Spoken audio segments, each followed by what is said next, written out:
Huwag naman sana kayo maghahasa ng mga adik. Huwag naman sana kayo mabiktima ng mga adik. Kawawang Pilipinas.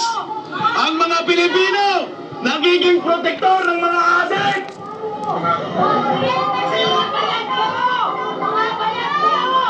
Kaya dumami ang mga adik dahil sa inyo.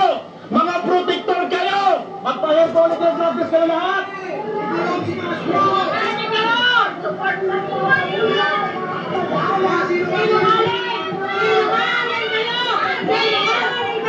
Kaya yung mga kriminal, yung gratis kayo lahat. Sobrang dami na. Kaya po ulit yung drug test. Dahil mga protektor kayo ng mga kriminal.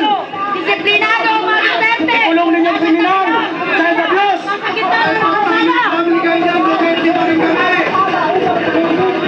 Bago kayo mag-iingay sa kalsada, ipakita ninyo kung may nagawa kayo. Magsiuwi kayo. Mga salot kayo.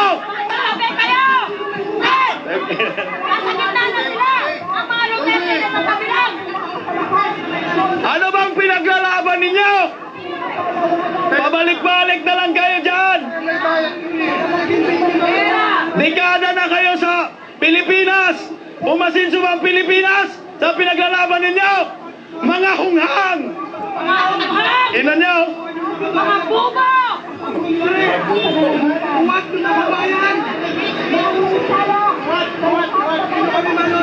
Kumusta ang Pilipinas?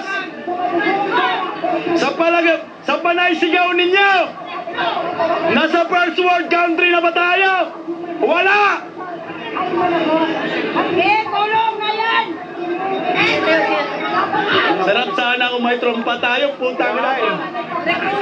No, wala tayong ano kasi Wala kaming speaker mga kababayan ko.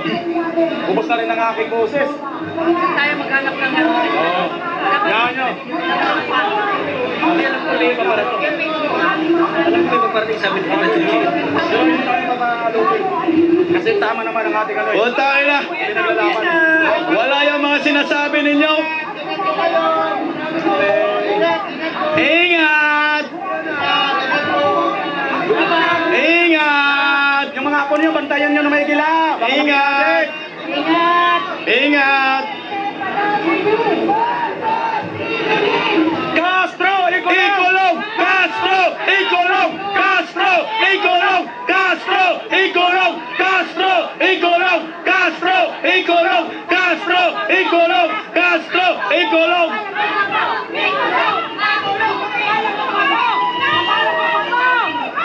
Ikulong si Castro! Convicted! Convicted!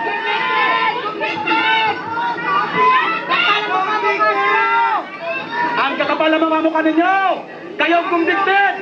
Kayo ang dapat makulong! Dapat ikulong! Ay!